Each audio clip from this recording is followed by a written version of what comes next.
म सुरुवात गरौँ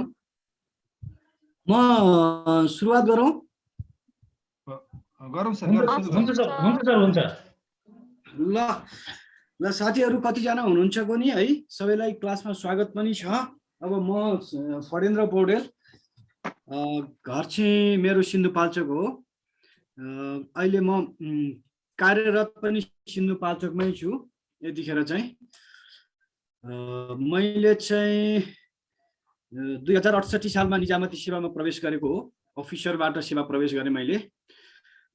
त्यसपछि 2075 साउन 4 गते फेरि मैले उपसचिवमा खुल्लाबाट नाम निकालेर अहिले उपसचिवको रूपमा कार्यरत छु। म यतिखेर चाहिँ कति भने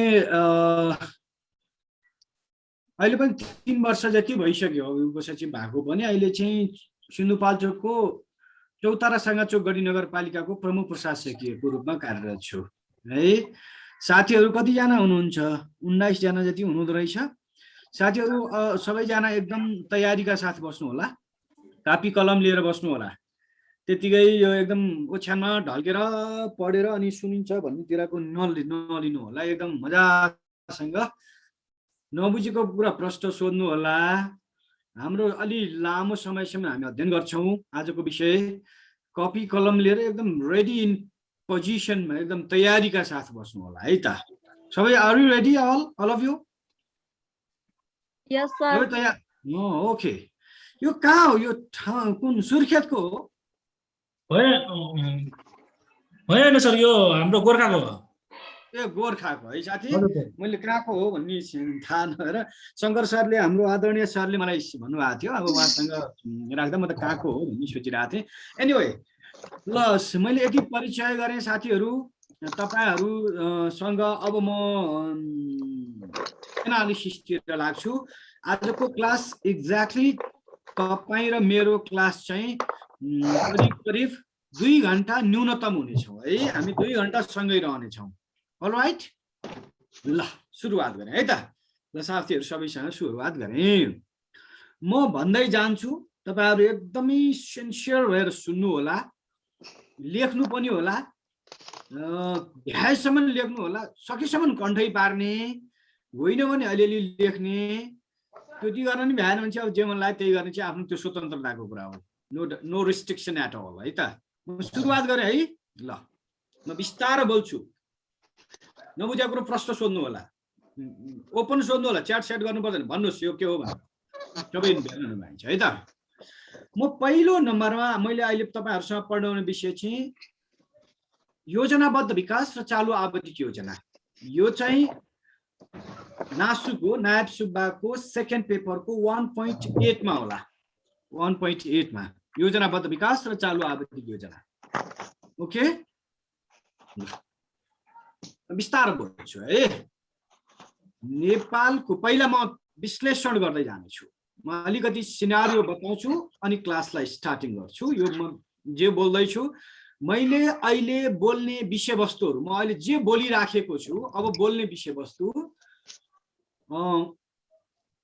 चालु आवधिक योजना, आगामी वर्षको बजेट,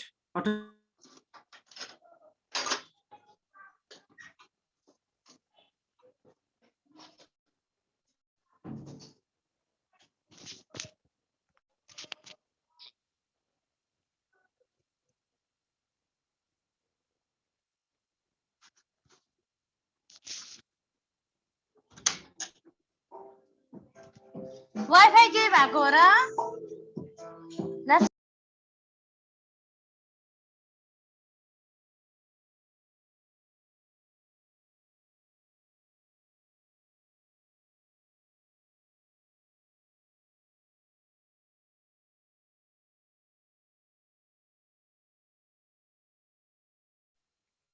मेरोमा मात्र हो कि कसैकोमा पनि आएको? ए मेरोमा पनि आएको छैन है। म त मेरो वाइफाई बिग्रेको आएको छैन त के भयो?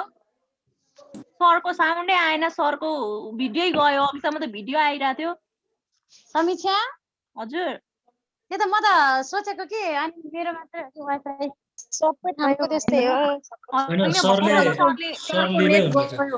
सुरन्जी हजुर सर त्यो मैले तपाईँलाई च्याट पठाएको छु एकचोटि पढेर त्यो गरिदिनु ल म अलिक बिजी हुन्छु हुन्छ सर म पनि त्यो उसमै लेख्दा हुन्छ है त्यो च्याट बक्समै लेखेर इमेल आइडी लेखेर पठाउँदा हुन्छ है इमेल आइडी लेखेर हुन्छ। पठाइदिनु अनि त्यसपछि हाम्रो सुजनजीले तपाईँले फेरि अर्को पठाउनुहुन्छ के जसरी नै भर्नै पर्ने हुन्छ त्यो खुलेन भने अर्को सुजनजीले पठाउनुहुन्छ अनि त्यो चाहिँ खुल्छ कि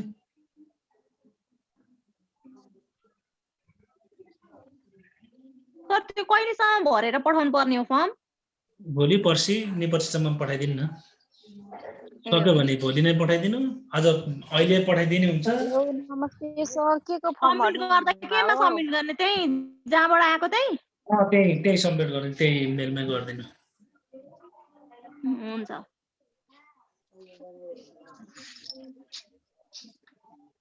तपाईँले मेल चेक गर्नु है यो राजकुमारजी के फर्म भर्ने भने म त भर्खर आइपुगेँ।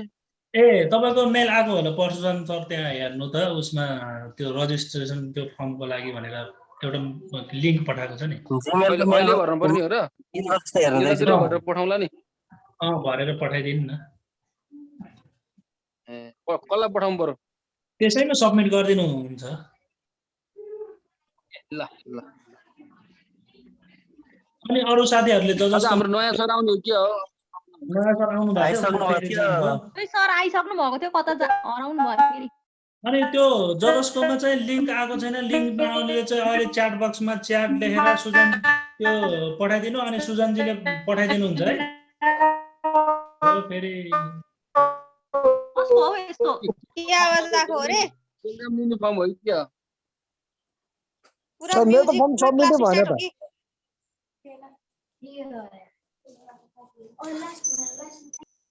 सिन्धुपाल्चोकतिर पानी पर्यो जस्तो छ भाइ साथी हो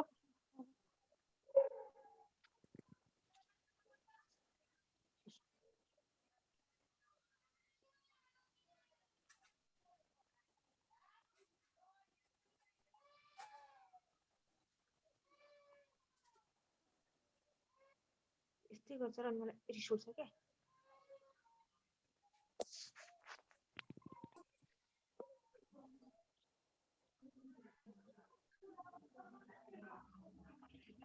सरको चलेन कि है नेट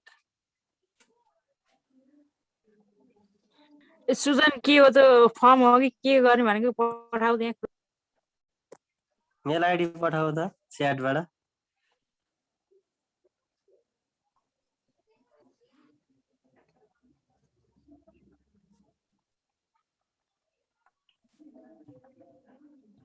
हेलो हजुर सर हजुर हजुर हजुर कस्तो बत्ती गइदियो यार ट्याक्कै त्यतिखेरै बत्ती गइदियो टेन्सन भयो त मैले डाटाबाट बोलेँ है त अब ल हुन्छ सर हुन्छ सर कस्तो यहाँ अहिले अलिकति डिजास्टर प्रोन जोन भएर नि होला अलिकति बत्ती पनि गइरहेछ यसले डिस्टर्ब गरिरहेछ म डाटामा छु मैले क्लास सुरुवात गरेँ है ल तपाईँहरू पनि हुन्छ एकदम सर। ध्यान दिएर रहनु होला ल नेपालको कुल जिडिपी कुल गाहस्थ उत्पादन एकदम ध्यान दिएर सुन्नु होला है नेपालको कुल गाहस्थ उत्पादन 4266 अर्ब रहेको छ 4266 अर्ब रुपियाँ नेपालको कुल गाहस्थ उत्पादन रहेको छ 4266 अर्ब रुपियाँ यो मध्ये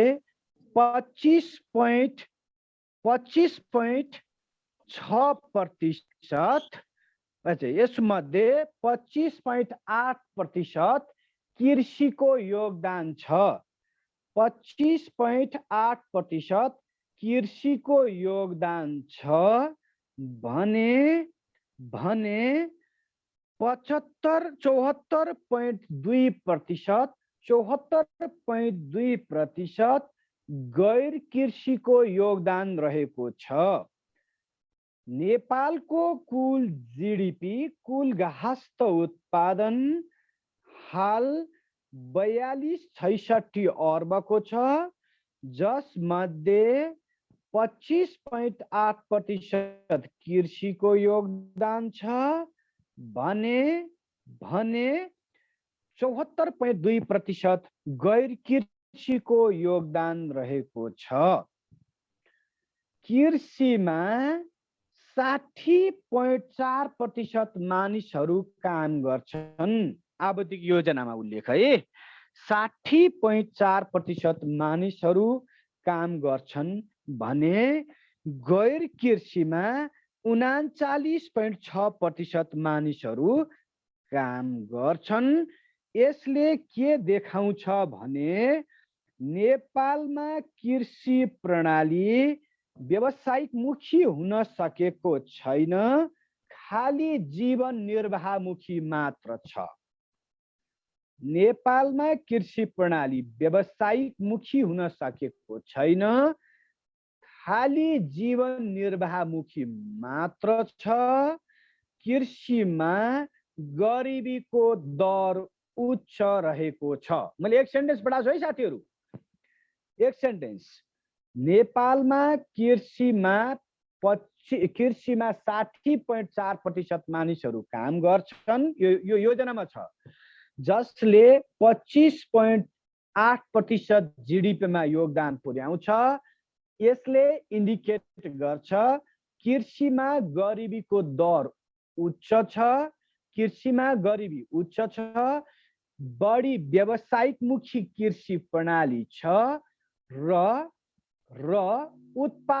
उत्पादकत्व सो अनुरूप आवश्यकता अनुरूप बढ्न सकेको छैन। कृषिजन्य वस्तुमा पनि 14 टोटल व्यापार घाटाको अथवा टोटल व्यापारको 14.7% कृषिजन्य वस्तुहरू नेपालमा आयात हुने गर्छन्। एक सेन्टेन्स भयो मैले पढाएको, एक सेन्टेन्स पढाएँ मैले है। अब म दोस्रोमा आएँ, दोस्रो सेन्टेन्समा आएँ है। दोस्रो सेन्टेन्सले के भन्छ हेरौँ। नेपालीको प्रति व्यक्ति आय 1100 रहेको छ। आय $1191 रहेको छ। पर्चेजिङ पावर प्यारिटी भन्छ, पीपीपी।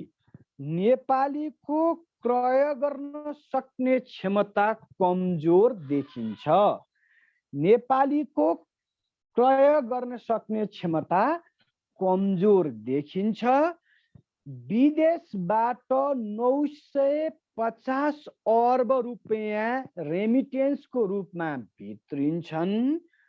विदेशबाट 950 अर्ब रुपियाँ विदेशबाट भित्रिन्छन्, जुन जीडीपीको 22.28% हो। जुन जीडीपीको तुलनामा है, जीडीपीको तुलनामा हाम्रो जीडीपीको तुलनामा रेमिटेन्स जीडीपीमा आउँदैन है, 22.28% रहेको छ। दुईटा सेन्टेन्स पढा है। नेपालीहरूको प्रति व्यक्ति आय $1191 छ।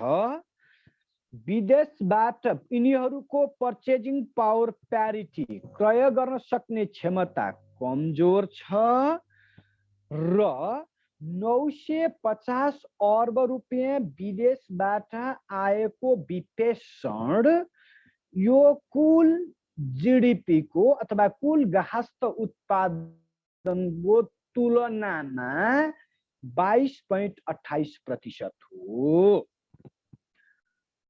चालु आवधिक योजना भनेको अब आउने 78-89मा 1647 अर्ब रुपियाँ बजेट ब्रोडकास्टिङ गरेको छ सरकारले। कति?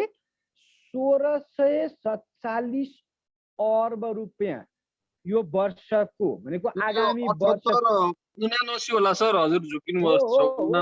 78 यो वर्षको होइन, आगामी वर्षको। अब तपाईहरुको जाँच आउँदा आगामी वर्ष हुनाले मैले आगामी वर्षकै बताएको है। 78-79 मा 1647 अर्ब रुपियाँको हाम्रो बजेट ब्रोडकास्टिङ गरेको छ, बजेट ल्याएको छ सङ्घीय सरकारले, जसमा 2.2% चालु, 22.7% पुँजीगत र 12.7% वित्तीय व्यवस्थापनको लागि सरकारले रिसोर्सको प्रोजेक्सन गरेको छ भने स्थानीयमा वित्तीय हस्तान्तरण गर्नको लागि 23.57% बजेट विनियोजन गरेको छ।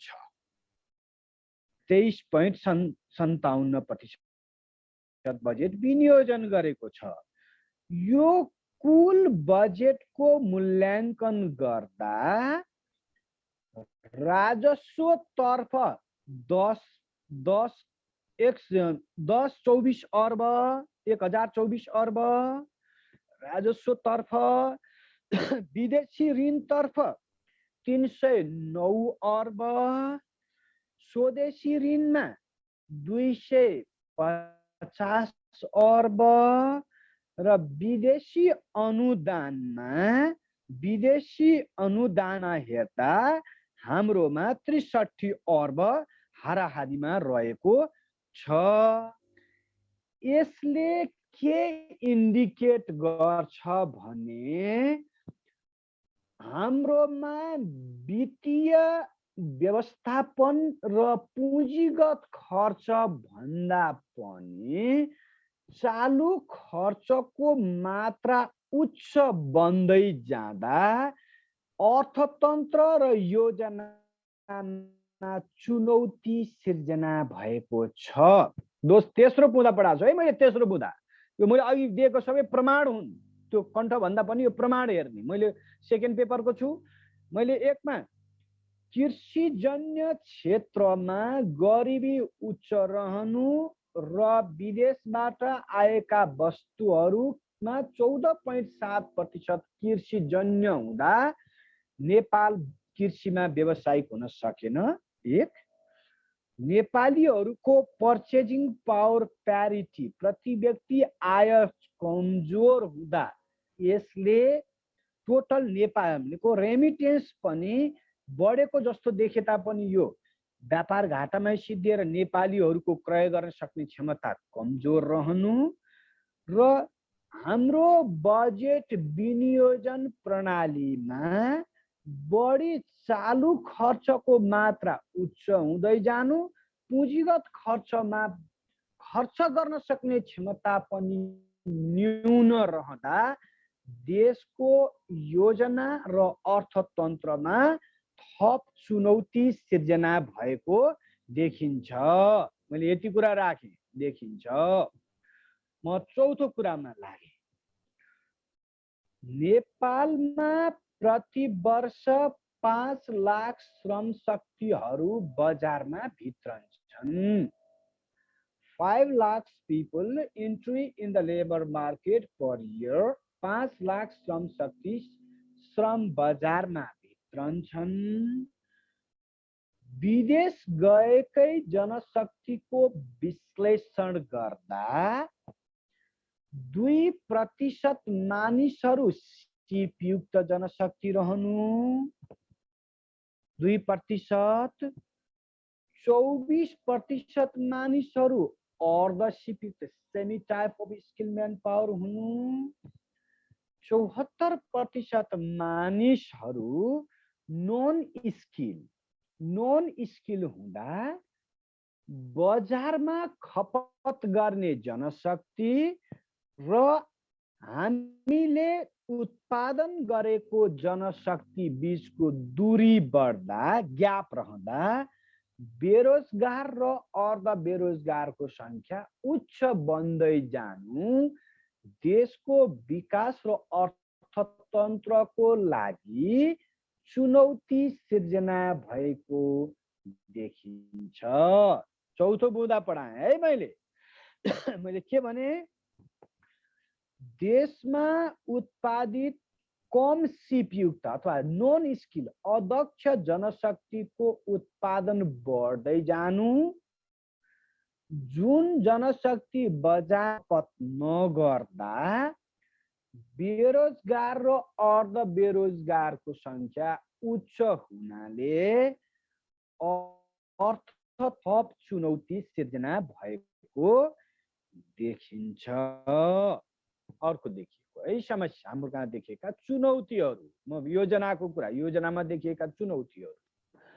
अर्को विषय छ, अब लास्टमा एउटा भने प्रति वर्ष वितरणमुखी कार्यक्रम उच्च बन्दै जाँदा र उत्पादनमुखी कार्यक्रम न्यून हुँदा नेपालमा प्रति वर्ष व्यापार घाटाको मात्रा उच्च बढ्दै गएको छ।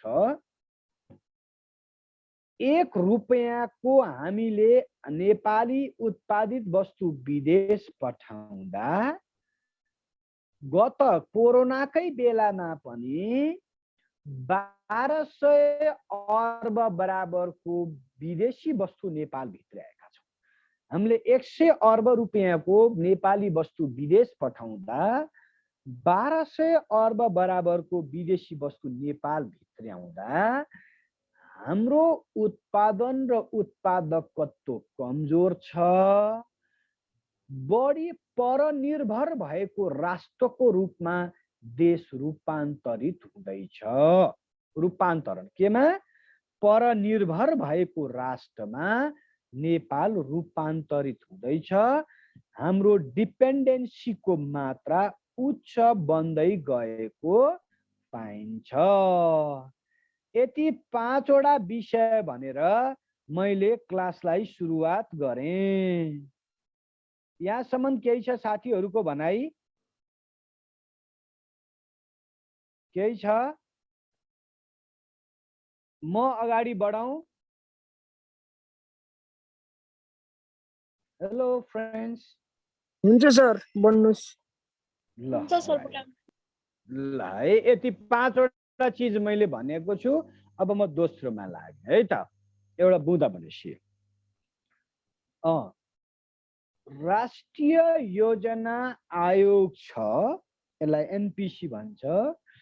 राष्ट्रिय योजना आयोगको गठन आदेश सम्बन्धी व्यवस्था 2074 अनुसार राष्ट्रिय योजनाको गठन आदेश सम्बन्धी व्यवस्था 2074 अनुसार 74 अनुसार ल इन्टरनेट आयो है, मैले सुन्या छ। ल ल यहीबाट बोल्यो, यहीबाट बोल। सुनिन्छ? सुनेको छ। ल म नेटबाटै बोल्ने है। यहाँ अहिले बत्ती आयो अनि ल सुनेको छ सर। ल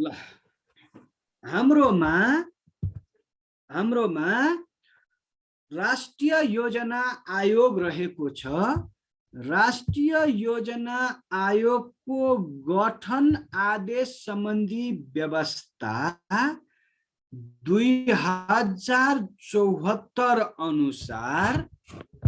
अनुसार प्रधानमन्त्रीज्यू अध्यक्ष, 1 जना उपाध्यक्ष, बढीमा 6 जना सदस्य, मुख्य सचिव र अर्थ सचिव पदेन सदस्य र नेपाल सरकारले तोकेको 1 जना सचिवज्यू हुनुहुन्छ। उहाँले सदस्य सचिव भएर काम गर्नुहुन्छ। यसरी राष्ट्रिय योजना आयोगको गठन भएको छ। विभिन्न कामहरूमध्ये राष्ट्रिय योजना आयोगको सबैभन्दा महत्त्वपूर्ण काम भनेको यसले योजनाको तर्जुमा गर्छ र नेपाल सरकारको सम्बन्धित मन्त्रालयले त्यस योजना कार्यान्वयन गर्दछ। म 6 वटा बुँदा पढाइरहेको छु है साथीहरू। म 6औं बुँदामा छु। 6औं बुँदामा मैले के भनिरहेको छु? लेख्नुपर्ने बेला लेख्नुहोस्, आउनुपर्छ है। म लास्टमा सोध्छु नि। राष्ट्रिय योजना आयोगले योजनाको तर्जुमा गर्छ र नेपाल सरकारको सम्बन्धित मन्त्रालयले त्यसको कार्यान्वयन गर्दछ।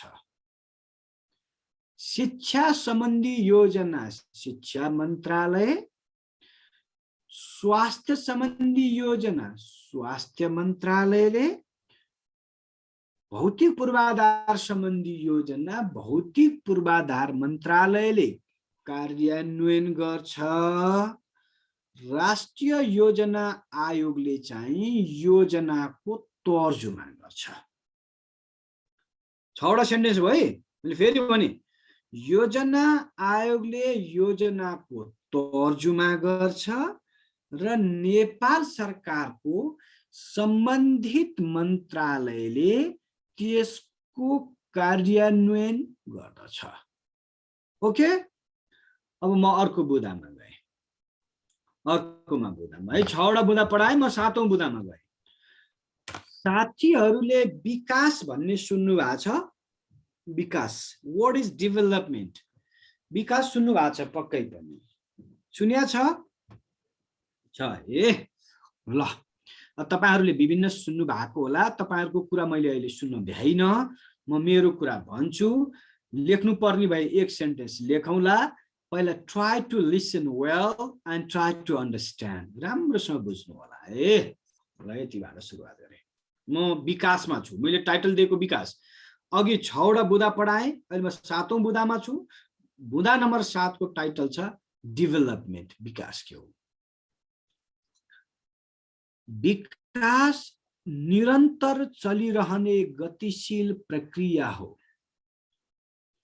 जसले सकारात्मक परिवर्तन गर्छ। विकास निरन्तर चलिरहने गतिशील प्रक्रिया हो जसले सकारात्मक परिवर्तन गर्छ। राष्ट्रिय क्षमता र मानवीय क्षमतामा अभिवृद्धि हुँदै जाने प्रक्रियालाई विकास भनिन्छ। राष्ट्रिय क्षमता र मानवीय क्षमतामा अभिवृद्धि हुँदै जाने प्रक्रियालाई विकास भनिन्छ। जहाँ विकास राष्ट्रिय क्षमता अनि के अरे? राष्ट्रिय क्षमता र मानवीय क्षमतामा अभिवृद्धि हुँदै जाने प्रक्रियालाई विकास भनिन्छ। जहाँ विकास हुन्छ त्यहाँ गुणात्मक परिवर्तन आउँछ। तर वर्तमान समयमा विकासको गतिमा आएको आयामिक परिवर्तन सँगसँगै विकासको गतिमा आएको आयामिक परिवर्तन सँगसँगै यसले केवल भौतिक पूर्वाधार शिक्षा स्वास्थ्य जस्ता पक्षलाई मात्र नसमेटी आम नागरिकको खुशीलाई पनि समेट्ने गरेर पाइन्छ। जस्तै मान्छेको खुशी मापन गरिन्छ अहिले, measurement of world happiness index भन्छ। अहिले मान्छेको खुशी मापन गरिन्छ अहिले पछिल्लो समयमा। म थप उदाहरण दिन्छु। उदाहरणको लागि जापान लिउँ। जापान यस्तो देश हो जहाँ शिक्षा स्वास्थ्य रोजगार सम्पूर्ण छ, तर संसारमा सबैभन्दा बढी आत्महत्या गर्ने दर जापानमा छ। सबै हुँदा नि मान्छेले किन आत्महत्या गर्यो त भन्दा खुसी हुन सकेन। सबभन्दा बढी आत्महत्याको दर जापानमा छ, भोल्युममा इन्डियामा छ।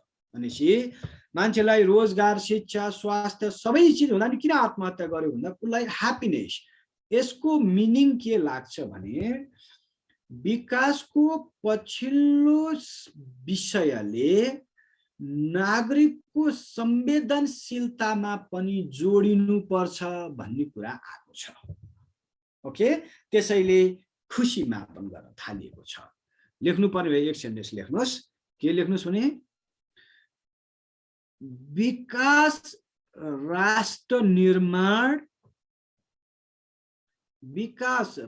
निर्माण र सामाजिक आर्थिक रूपान्तरण हो। विकास राष्ट्र निर्माण र सामाजिक आर्थिक रूपान्तरण हो।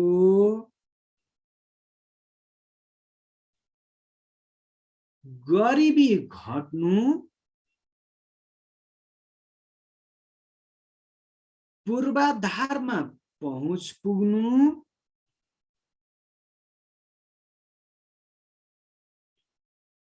लैंगिक सशक्तिकरण बढ्नु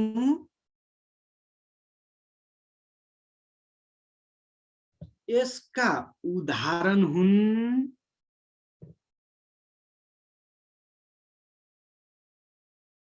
साथसाथै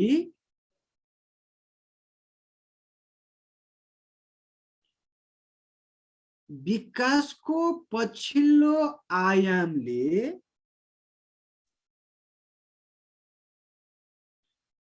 आम नागरिकको खुसीलाई पनि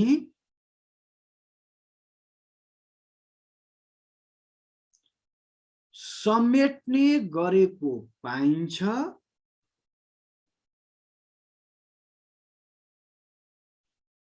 जस्तै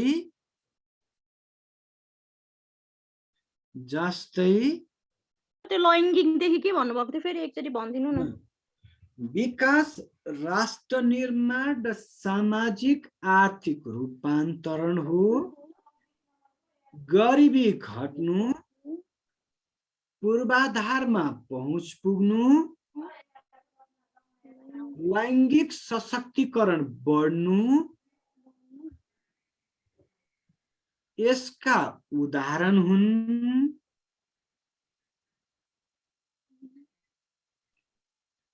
साथसाथै विकासको पछिल्लो आयामले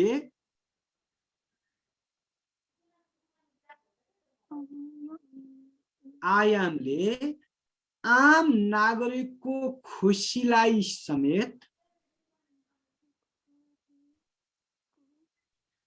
समेट्ने गरेको पाइन्छ। जस्तै measurement MEASURE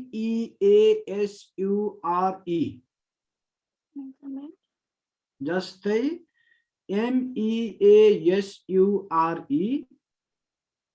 MENT measurement OFF WORLD world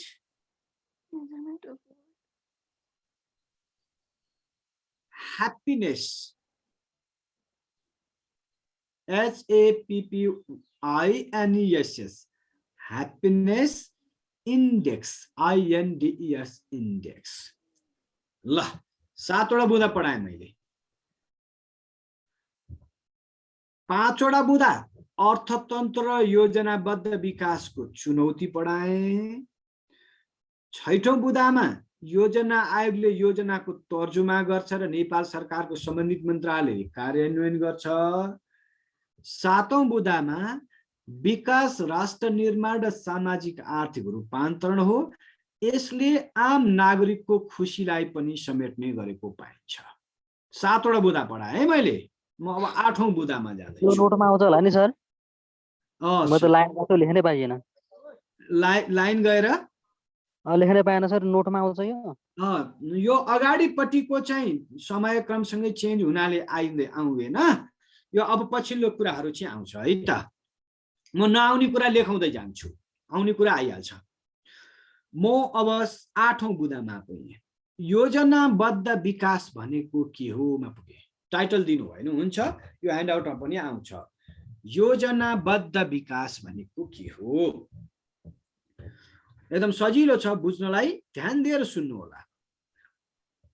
विकासको निश्चित उद्देश्य हासिल गर्न, इङ्ग्लिसमा लेख्नुहोस् गोल, GOAL गोल।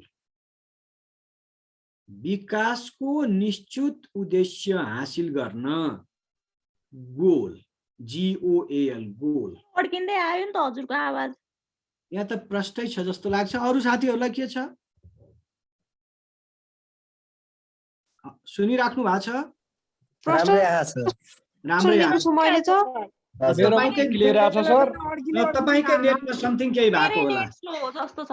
ल एनीवे, विकासको निश्चित उद्देश्य हासिल गर्न गोल, GOAL गोल, तय गरेका रणनीतिहरू स्ट्र्याटेजी, STRATEG स्ट्र्याटेजी। विकासको निश्चित उद्देश्य हासिल गर्न तय गरेका रणनीति बमोजिमका क्रियाकलाप एक्टिभिटीज, ACTIVITIS एक्टिभिटीज। विकासको निश्चित उद्देश्य हासिल गर्न तय गरेका गोल भन्यो है पहिला हामीले। 4-5 कुरा लेख्नुहोस्। गोल लेख्नुहोस् GOAL गोल। दोस्रो स्ट्र्याटेजी, STRATEGY स्ट्र्याटेजी। तेस्रो एक्टिभिटीज, ACTIVITIS एक्टिभिटीज। छेउमा लेख्नुहोस् है। सर मैले त एउटा पनि बुझेको छैन के पढाउनु भयो। अब बुझ्दै जानुहुन्छ। सर एकचोटि फेरि भन्नु त विकास। पहिला मेरो सुरा सुन्नुहोस्। पहिला तपाईले 4-5 बुँदा लेख्नुहोस्। GOAL गोल लेख्नुहोस्। लेख्नुभयो? गोल लेख्यो सर। दोस्रो बुँदामा लेख्नुहोस् STRATEGY स्ट्र्याटेजी लेख्नुभयो? लेख्यो।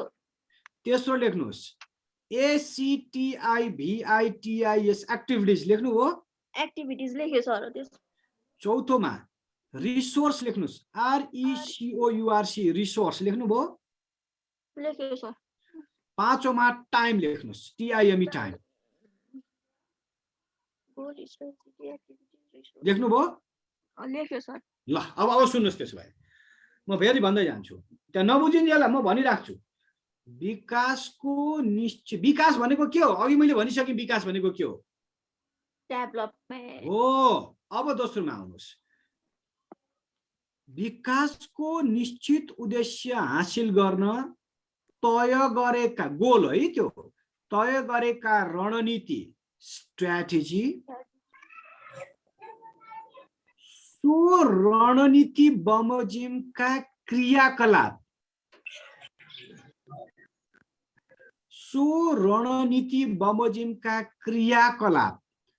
एक्टिभिटी।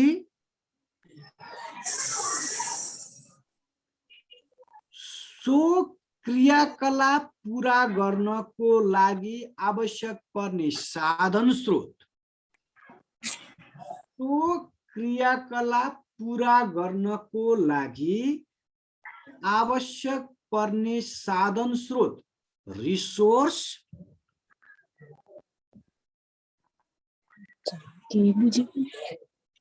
बुद्धि बेलै भएको छैन नि।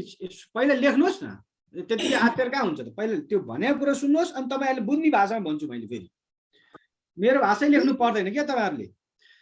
विकासको निश्चित उद्देश्य हासिल गर्न तय गरेका रणनीति बमोजिमका क्रियाकलाप एक्टिभिटीज।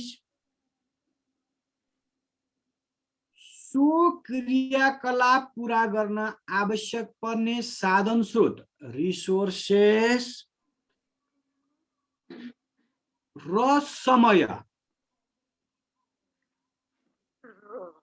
समयको संयुक्त संयोजनलाई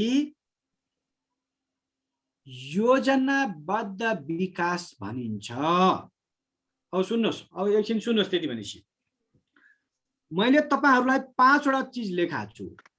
त्यसलाई जी स्टार लेख्नुहोस्। GSTAR लेख्नुहोस् त। जी स्टार सम्झिन सजिलो बनाएको। जी स्टार जी भनेको गोल, एस भनेको स्ट्र्याटेजी, ए भनेको एक्टिभिटिज, टी भनेको टाइम, STAR आर भनेको रिसोर्सेस। यो 5वटा विषयको संयुक्त संयोजनलाई योजनाबद्ध विकास भन्दो रहेछ। के हुनु पर्दो रहेछ? विकासको निश्चित उद्देश्य हासिल गर्न गोल, तय गरेका रणनीति स्ट्र्याटेजी, सो स्ट्र्याटेजी बमोजिमका आवश्यक स्ट्र्याटेजी, सो स्ट्र्याटेजी पूरा गर्न आवश्यक पर्ने क्रियाकलाप एक्टिभिटिज, सो क्रियाकलापलाई संयोजन गर्नको लागि रिसोर्स र समयको संयुक्त संयोजनलाई योजनाबद्ध विकास भनिन्छ। बुझ्यो अहिले? यस सर।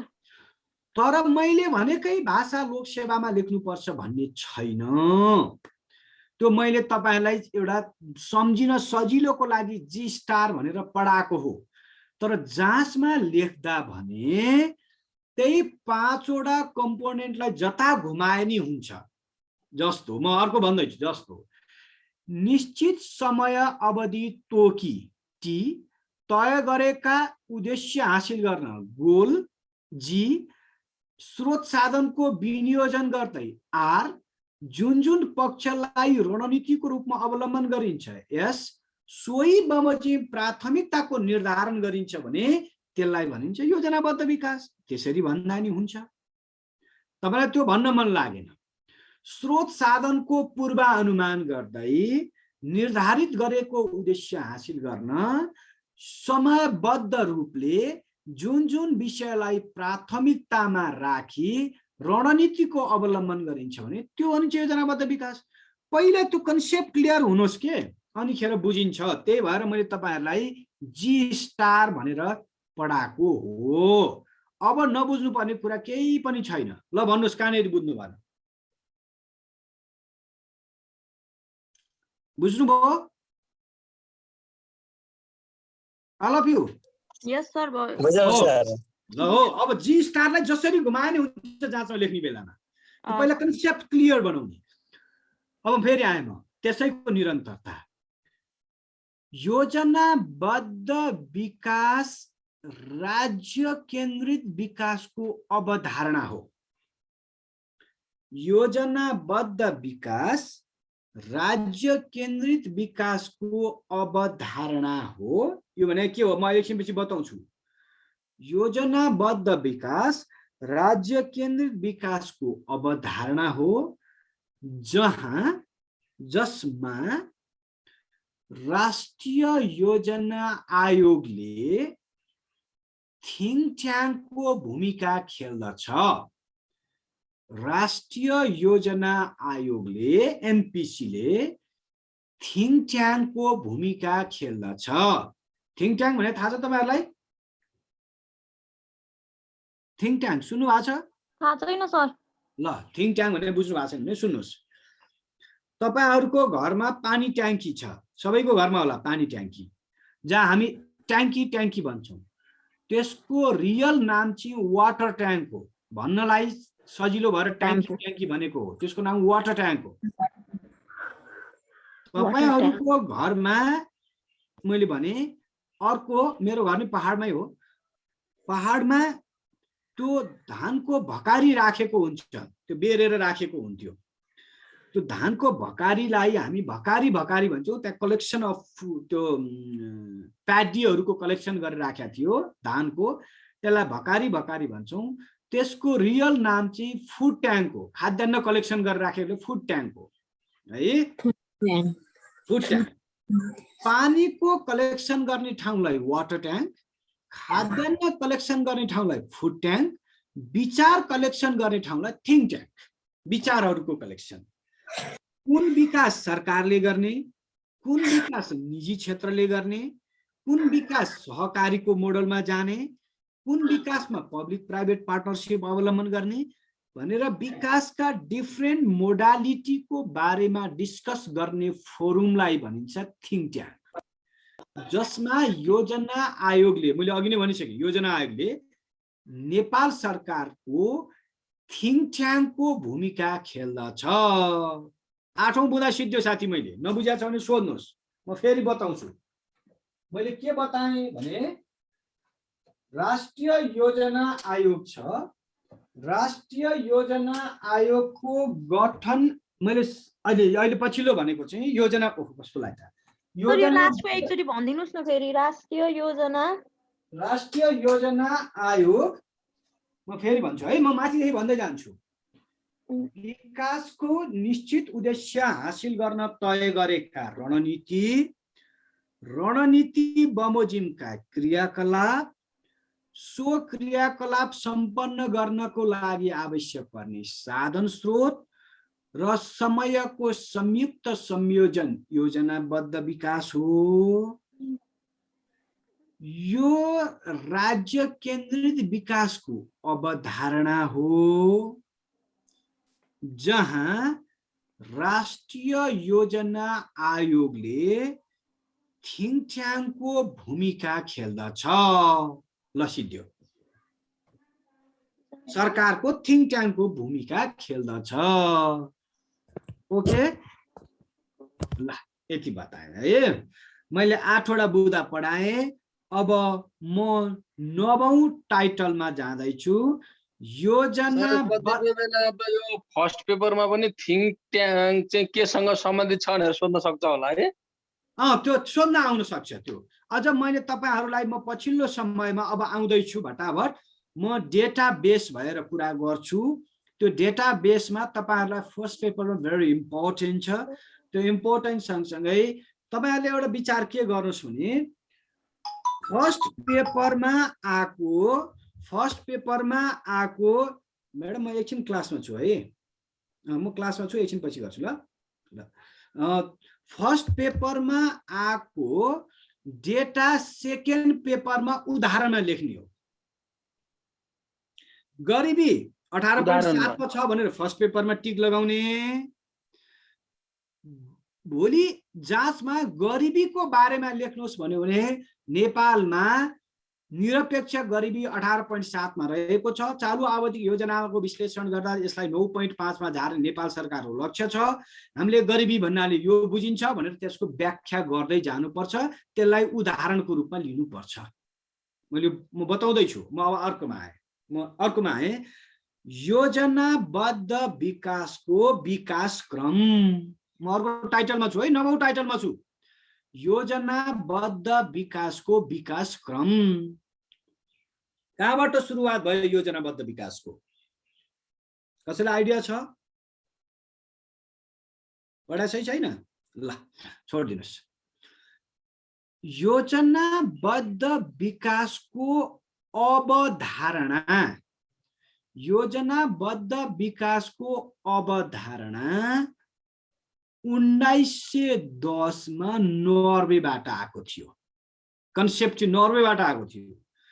योजनाबद्ध विकासको अवधारणा 1910 मा नर्वेबाट आएको थियो भने त्यसको सन कि विक्रम सम्वत? यो सन है। यो योजनाबद्ध विकासको अवधारणा 1910 मा नर्वेबाट आएको थियो भने त्यसको कार्यान्वयन 1928 मा रसियाले गर्यो। तपाईहरु धेरैले किताबमा रसिया भेटाउनुहुन्छ। 1928 मा रसियाले गर्यो। किताबमा सुरुवातमा जुनसुकै किताब हेर्नुहोस् त्यो रसियाबाट सुरुवात भयो भन्ने छ। कार्यान्वयन गर्ने देश चाहिँ रसिया हो। नेपालमा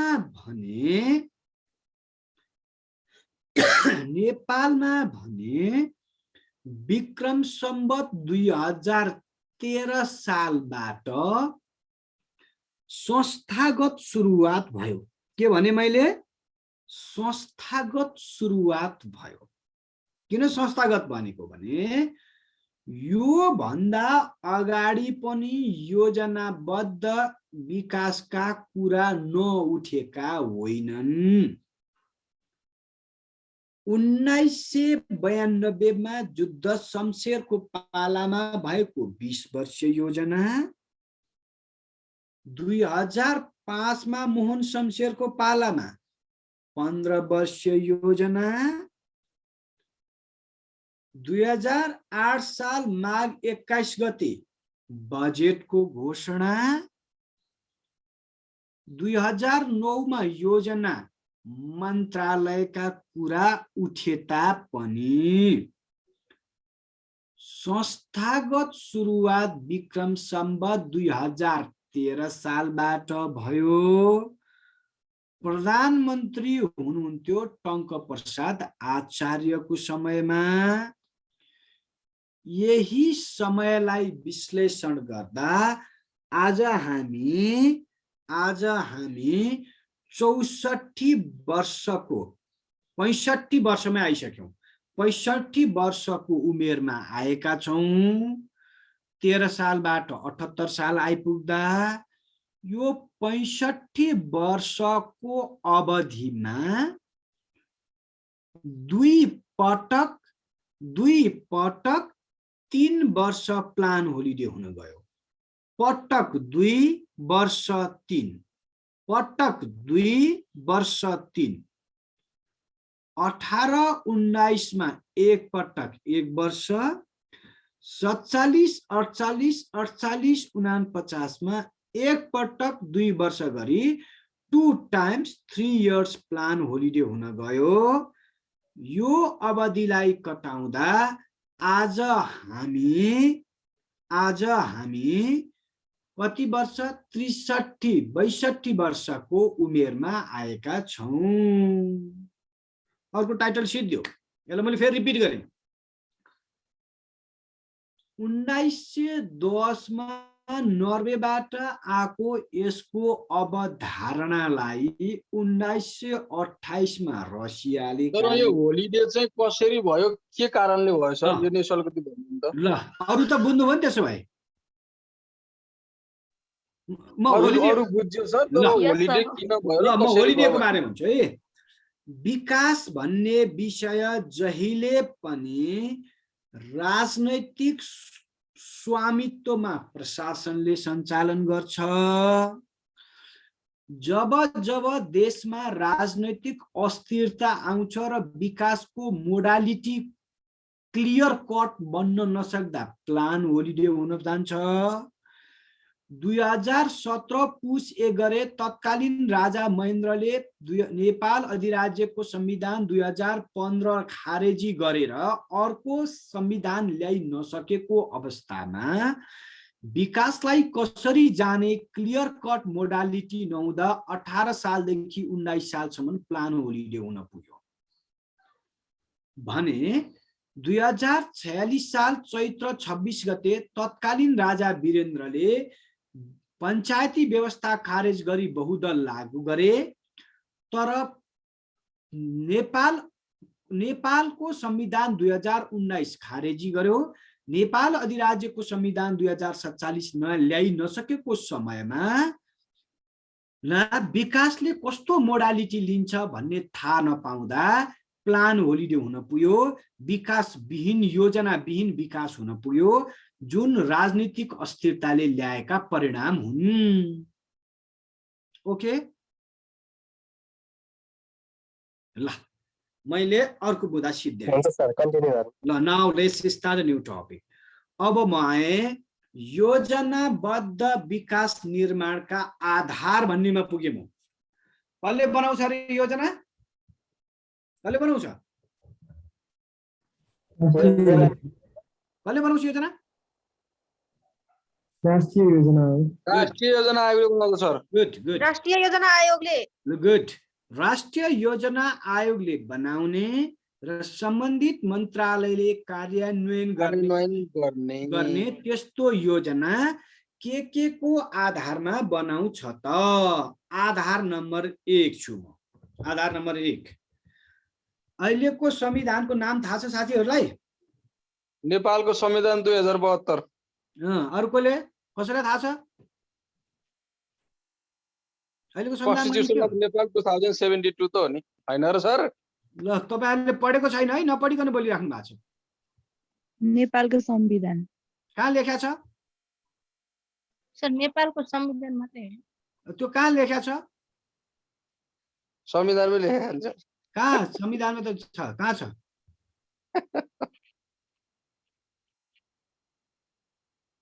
ल पढेको छैन है। यसको नाम नेपालको संविधान हो, 2072 होइन। पहिलो नम्बर यो क्लियर हुनुहोस्। कहाँ लेख्या छ भन्दा संविधान पढ्नु भएको छैन? तपाईहरुले संविधान पढाएको छैन? नै सर। अलिअलि पढेको छ, धेरै पढेको छैन। अलिअलि भन्ने हुँदैन, क्लासमा पढाएको छैन सोधे मैले। ए क्लासमा त अलिअलि पढाएको थिएँ म। ल त्यो अलिअलि भन्ने हुँदैन, त्यसो भएपछि त्यो भएन। पढ्न अलि पढ्नुस्। यसको नाम नेपालको संविधान हो, जुन कुरा संविधानको धारा 307 मा लेखेको छ। धारा 307 मा लेखेको हुनाले अगाडिपट्टि लेख्न पाइएको हो। This constitution is cited the constitution of Nepal. यसको धारा 307 मा यसलाई नेपालको संविधान भनिने छ भनेर लेखेको हुनाले अगाडिपट्टि लेख्या हो। यो 2072 होइन। You should be clear. It may be ट्रिकमा पनि आउन सक्छ। यसको नाम नेपालको संविधान हो। यो संविधानमा भाग कति छ?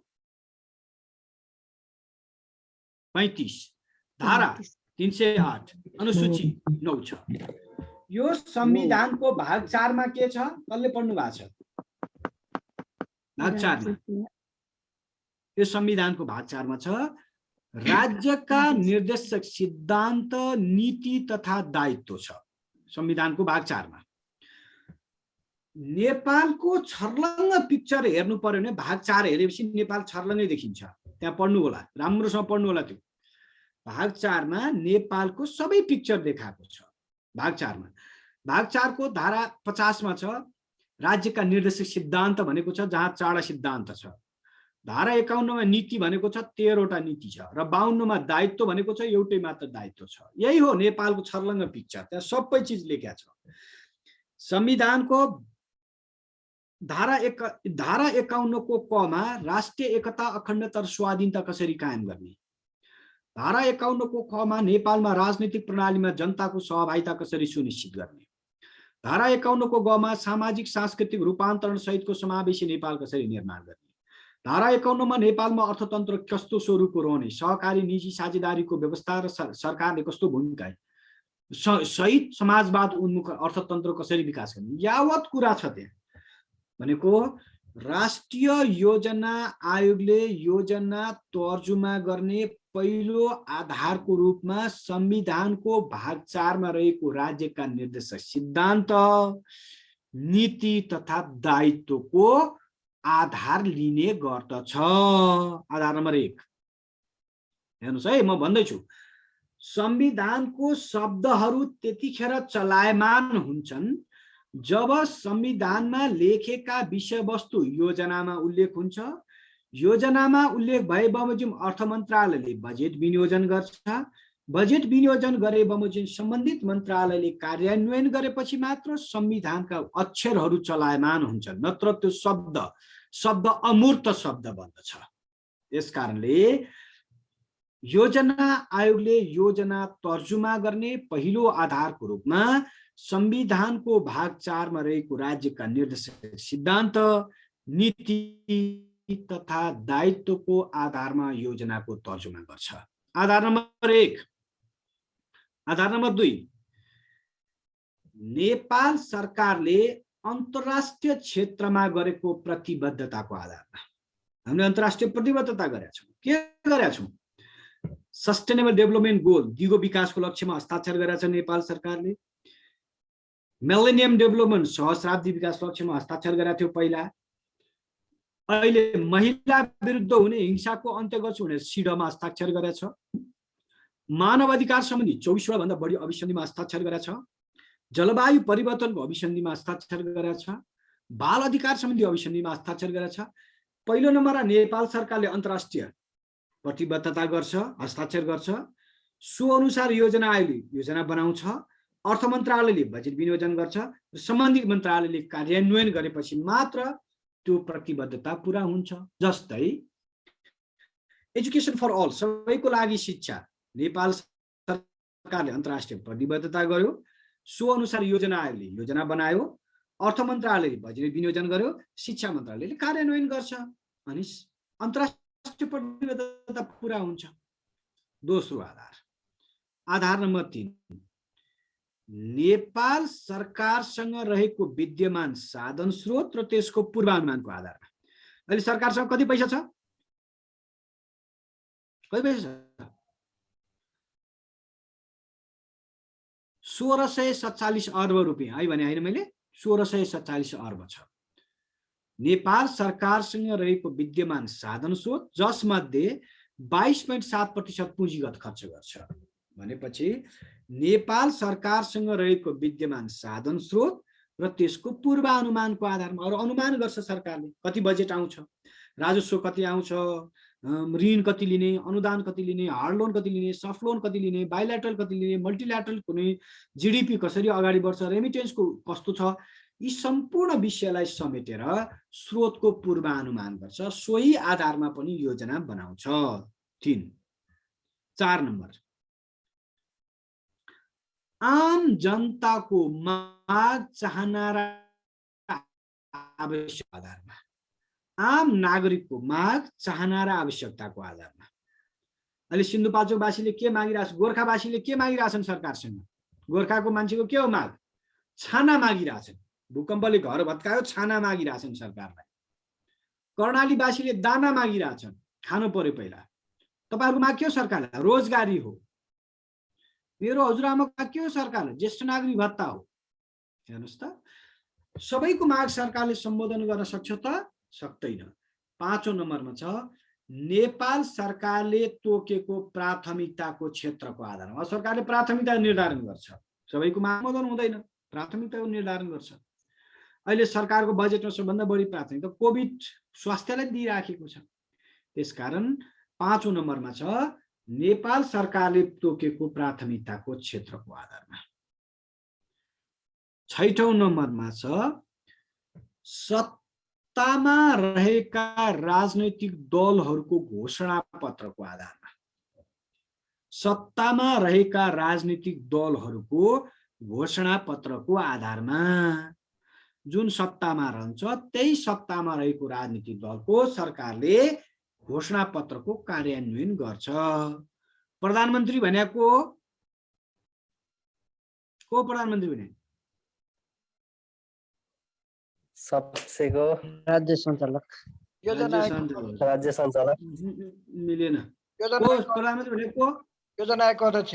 गुड, योजना आयोगको अध्यक्ष हो। गुड, राष्ट्रिय योजना आयोगको अध्यक्ष भनेको प्रधानमन्त्री, अर्थमन्त्री र राष्ट्रिय योजना आयोगको उपाध्यक्ष जहिले नि एउटै पार्टीको हुन्छ, ताकि आफूले गरेको घोषणा पत्र जुन जनताले अनुमोदन गरेको छ त्यसको कार्यान्वयन गर्न सकियोस्। पहिला राजनीतिक दलले घोषणा पत्र बनाउँछ, जनतामा भोट माग्नलाई त्यो घोषणा सेटिङ गरेर हो सर त्यो गरेको हैन। त्यो अहिले इतिहास हेर्दा फेरि पनि प्रधानमन्त्री, अर्थमन्त्री र योजना आयोगको उपाध्यक्ष सबै एउटै लाइनका हुँदो रहेछ, एउटै फेभरका। एकदमै 100% पार्टीको पनि आफ्नो लाइनको मात्रै हुँदो रहेछ। एक्ज्याक्टली त्यही हो। किनभने पहिला पार्टीले घोषणा पत्र बनाउँछ, त्यो घोषणा पत्र लिएर जनतामा भोट हाल्न जान्छन्, जनताले अनुमोदन गर्छन्। जनताले अनुमोदन गरिसकेपछि त्यसको उच्च तहको संसदीय दलको नेता प्रधानमन्त्री भएर आएर आफ्नो घोषणा पत्र कार्यान्वयन गर्ने, अनि अर्थमन्त्रीले सोही अनुरूपको बजेट विनियोजन गर्ने र योजना आयोगको उपाध्यक्षले आफ्नो घोषणा पत्र बमोजिमको कार्यक्रम ल्याउने। त्यो पुरा गर्न सक्यो भने जनताले फेरि भोट हाल्छन्, होइन भने ट्राई अगेन भनेर पठाइदिन्छ। त्यसकारण प्रधानमन्त्री, योजना आयोगको अध्यक्ष, अर्थमन्त्री र यस राष्ट्रिय योजना आयोगको उपाध्यक्ष एउटै पार्टीको हुनुको कारण